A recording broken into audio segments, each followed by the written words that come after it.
Hi guys, welcome back to my channel Ammu's world. അപ്പോൾ ഇന്നത്തെ video വന്നിട്ട് നമ്മൾ സഡാക്കോ സസാക്കിയുടെ ഒരു സ്റ്റോറിയാണ് കേട്ടോ പറയാൻ പോകുന്നത്. നമ്മളിൽ പലർക്കും ചിലപ്പോൾ അറിയാൻ മതിയാവും അതിൻ്റെ സ്റ്റോറി, എന്നാൽ ചിലർക്കെങ്കിലും അറിയാതെ വരും. അപ്പോൾ ഇന്ന് ഞാൻ പറയാൻ പോകുന്നത് ആ ഒരു സ്റ്റോറിയാണ് കേട്ടോ. 1945 ഒക്ടോബർ 6 ജപ്പാനിലെ ഹോൻഷ ദ്വീപിലെ നഗരമായ ഹിരോഷിമയിൽ അമേരിക്ക ആദ്യത്തെ അണുബോംബ് ഇട്ടത്. അവിടെ നിന്ന് 1.5 കിലോമീറ്റർ അകലെയായിരുന്നു സഡാക്കോ സസാക്കിയുടെ വീട്.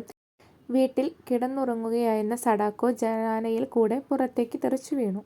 അവൾക്കപ്പോൾ 2 വയസ്സ് മാത്രമേ ഉണ്ടായിരുന്നുള്ളൂ. പെട്ടെന്ന് തന്നെ അവളുടെ അമ്മ ഓടി വന്ന് എടുത്തു നോക്കിയപ്പോൾ അവൾക്കൊരു പോറൽ പോലും ഏറ്റിരുന്നില്ല. അവൾ അന്ന് അത്ഭുതകരമായി രക്ഷപ്പെട്ടു. അവൾക്ക് 6 വയസ്സുള്ളപ്പോൾ സ്കൂളിൽ ചേർത്തു. പഠിക്കാൻ മിടുക്കിയായിരുന്ന സഡാക്കോ സ്കൂളിലെ മികച്ച ഓട്ടക്കാരികളിൽ ഒരാളായിരുന്നു. അവൾക്ക് 12 വയസ്സുള്ളപ്പോൾ ഒരു ദിവസം കായിക പരിശീലനം നടന്നുകൊണ്ടിരിക്കെ അവൾ ഗ്രൗണ്ടിൽ തളർന്നു വീണു. ആശുപത്രിയിലെത്തിച്ചു പരിശോധനയ്ക്ക് വിധേയമാക്കി.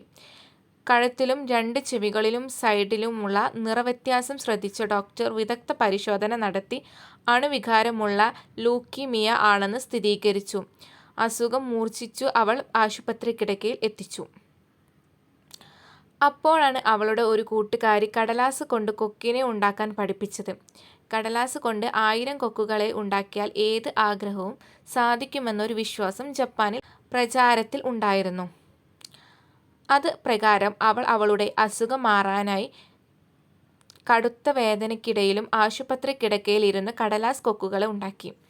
പക്ഷേ 644 പേപ്പർ കൊക്കുകൾ ഉണ്ടാക്കാനേ അവൾക്ക് കഴിഞ്ഞുള്ളൂ. 1955 ഒക്ടോബർ 25 അവൾ മരണത്തിന് കീഴടങ്ങി.